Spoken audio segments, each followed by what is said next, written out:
Hey, free-to-play gang, I got a sick video for you guys. So if you guys do not know who Divya is, he is one of the top players in this game right now. Now, he comes from the club Grandmasters, which is also one of the rising clubs. It contains some of the best players in this game as well. So if you guys are familiar with the top players, we have a lot of the big names over here. Like some of the biggest freaking names. And I cannot imagine how strong this club is gonna be when he gets another 11 more members. But anyway, for today's video, we're not talking about his club. We are going to focus more on Point War. And I might revisit his account a little bit more often because there is a lot of things for me to test. And I love to see stuff like this. So for example, a lot of you guys may not truly understand the power of Cang because you're probably not at Point War 16, 17, and 18 just yet to actually understand how imbalanced he is. But of course, in order for him to work, this requires the entire setup. So right here, we have Ollie for the speed lead and the protection. We have Cang at least R2. Holy shit, he's almost at R6. We have Ethan, who needs to be minimally R2, which is why you're seeing some crazy speeds over here. Like our Nusi has 367 speed. And we have Gabrielle here for the defense buff and some immunity to protect the Cang. And of course, we have the Nusi here, just needs to be super freaking fast.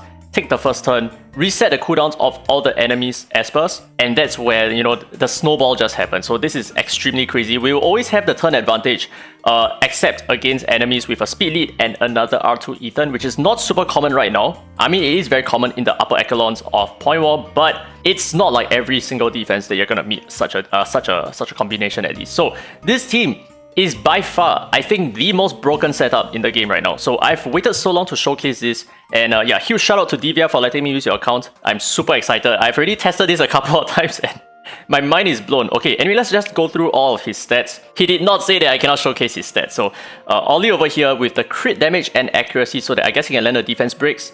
So good attack power, very good crit damage, and decent speed. I would think that maybe the will set is a little bit, the immunity set is probably a little bit better for him, but you know what do I know? Okay, so Cang with the crit damage and the defense. Okay, so he wants to push his defense as much as possible with good crit damage. So very nice build in case you want to figure out, like, you know, how is he dealing so much damage. But of course, the main thing is because he swaps the enemy's HP and AP before landing a huge nuke onto the enemy's team. So by swapping HP, you're instantly going to reduce the enemy's HP by a certain amount because some of your espers took damage, right? And then you're going to nuke afterwards, and that's going to deal a significant amount of damage, dude. And he's not even at R6, which is, oh my god, his potential is just gonna go up. Same for his Ethan as well. So his stats pretty fast, a bit low on accuracy. I'm not super sure why this is the case, but anyway, he triple hits on his second skill, so there is a good chance of you landing a defense break, which is part of the reason why Ethan is used over here. And of course, on top of that, Ethan is an excellent counter against Avatar comps. So the thing is, by landing Panic Gaze, I've done this video before, by landing Panic Gaze on the enemies when they Avatar proc, they would actually lose 20% of their max HP because they are using a basic attack, which is insane. So Ethan is one of the best counters against the tanky meta because most of the tanky meta espers, they will always have the Avatar set. And then of course we have Gabrielle here with a good amount of speed and some accuracy so that she can land her debuffs. And she's also on a stun set, which allows her to stun even more. But I'm not super sure whether this is the best setup for her, only because if you're up against a Jinyu Yao, she might return the stuns, which is a bad thing. So ideally for setups like this, I'm not super sure whether you want to have stun over here. That could ruin your run, but what do I know? Now, Feng Lucy, ultra speedy, this is like the perfect way for you to build her with good accuracy, and yeah, that's about it. So crazy, 236 speed on her, by the way. Alright, so I've talked way too much. Let's take a look at how this team works. It's mind-blowing, dude. I tend to skip these defenses. It's just too crazy. So we start off with the reset. Sorry, we're lagging a little bit for some reason. And now we defense break. We buff up. Alright, we lose a bit of HP here. Very nice. Cang is actually gonna swap. Boom! What the freaking hell, dude? Like I don't understand the damage. Like, I don't understand how is it possible that he's doing so much damage. I've tested Cang so many times and it just don't make sense.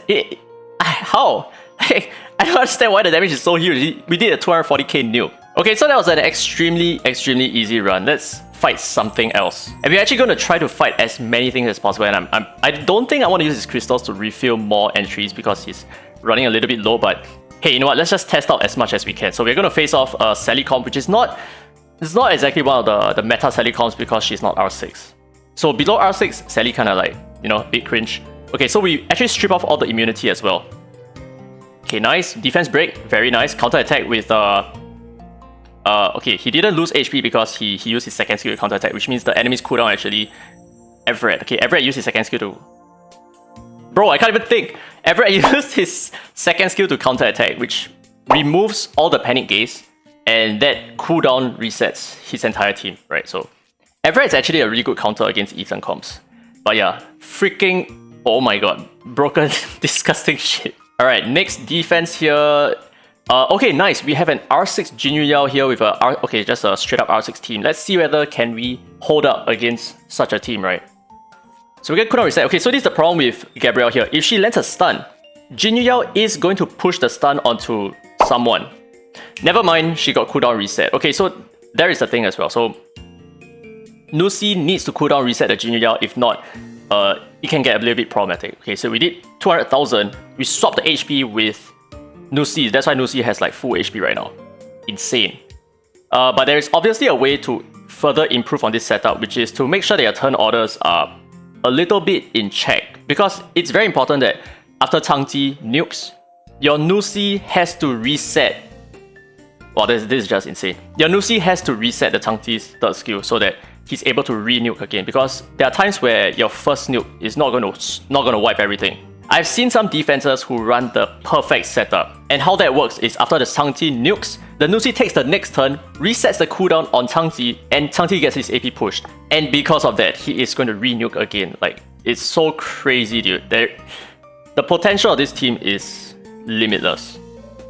Right, so we cooldown reset, we strip all the buffs. Defense breaks, all the defense breaks over here. And we buff up. Holy shit, dude. Holy shit. This is the first time I am using this. This is called the Exodia comp, by the way. The Exodia comp. You have all the 5 pieces and you instantly win. That's about it. Okay, up against an R6 Sally comp. This is what I'm talking about. Let's try this again. R6 Sally, R6 Jinyu Yao.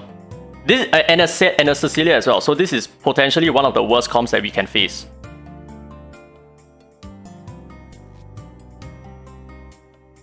Okay, yeah, he's really tanking really hard, and we're not able to reset the cooldown because of they had I believe the frost set on Cecilia.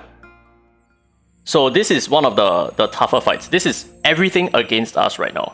So we didn't cooldown reset the Changji, right? As you can see, I mean, because she was Nusi was frozen, so the turn orders was jumbled up already. But it seems like we are still doing a pretty damn good job. Even though we were up against an R6 Sally, right? Cool, oh my god, we win. Oh, no way, dude. He didn't stand a chance at all. Holy shit. But okay, the Cecilia is still gonna revive his entire team, so that is potentially an issue. Right, like so. Can we do it though? I mean, Changji is probably gonna nuke right now. Changji is probably gonna nuke right now, isn't it? His cooldown is probably up. Okay, we protect the Gabrielle, and then, okay, we didn't manage to crit because it's an Everett. Here we go! Freaking hell! Holy shit, this is just way too fun, dude. This is the Exodia comp. One more time. Oh my god, this is so entertaining, by the way. Like, I would love to watch my runs if it looks super epic like this. Okay, so the Jinyu actually dispelled all the defense buff, right? All the defense breaks. So you're not able to nuke super hard. But yeah, okay, there you go. So that's the part where I was talking about. I feel like Gabrielle is slightly too fast because if Gabrielle was a little bit slower, Nusi would have cooldown reset the Changji instead. Yeah, and with that, Gabrielle would take the turn afterwards to land the defense break, so that Changji would re-nuke again afterwards with defense break. So, Divya, if you're watching this, yeah, this is what I mean. This comp is actually so insane, and I haven't actually been planning my offenses at all. I've just been attacking every single defense that I could attack, and frankly, it's been just winning everything, and it's been winning by a mile as well. So we're gonna speed things up a little bit. We have 7 more entries. We're just gonna speed run everything. We're just gonna quick battle as much as possible, and we win. We have a Shenpin over here. This is gonna be an easy win. And then we have Cecilia comp with a lot of R6s, but we have faced the most disgusting Cecilia comp earlier with Rich Campbell, and we were able to hold our ground against that comp. Another R6 Sally comp here, quick battle. R6 Everett, R6 height, everything, right? Just... oh my god, Chef's Kiss. Absolutely insane. Alright, this comp over here has a Genie, which is not R2, so unfortunately, this is probably gonna be a lot in our favor as well. Oh wow, look, this is a half-baked Changji team, so he does not have the Ethan R2 here. Instead, he has Sienna. There is a big difference between our power right now, because if we quick battle this, we are going to take the turn advantage. We are going to cooldown reset before their Nusi can even take an action, so their Nusi is neutered at the start. So definitely a lot easier for us to handle such comps. Okay, nice. We have a speed lead with an Ethan, finally. That's what I'm saying. So even though Ethan R2s are quite common, they are not like super common. You're not going to face them on a daily basis. So as long as we outspeed them, because their Palmy is 5 speed slower than our Ollie's speed lead, right? 5% I mean. Wait, what? Wait, how did my Ollie die? I wasn't paying attention. What the heck? Okay, but regardless. Wait, what the heck? My Ollie just popped instantly. I had no idea how. Dude, like, okay, wait, we just ran out of entries, so I'm actually very curious to see how our Ollie died instantly. And as you can see, this is his defense, and wow, there are actually players who could beat his defense as well. A pure defensive comp. Wow, I'm actually quite surprised. Another pure defensive comp that was actually able to hold its ground. A speed cleaving comp that was able to hold its ground. I have no idea how this worked. Like literally how? They got reset. So what happened, right? Okay, I think the turn orders went wonky or something like that, but how the hell is it even possible that we lost to this offense? He must have gotten super lucky, dude. There is no way, dude. 5v3 and we lost. Okay, so this team is obviously not completely invincible. Because Gaius, he is resistant to cooldown resets anyway. So Nusi is not a good counter against Gaius. Okay, anyway, I just want to figure out how we lost our Ollie at the start, which was like super freaking quick. Okay, so Ollie got defense broken by the Unas here and Cloud Scatter. Okay, I see.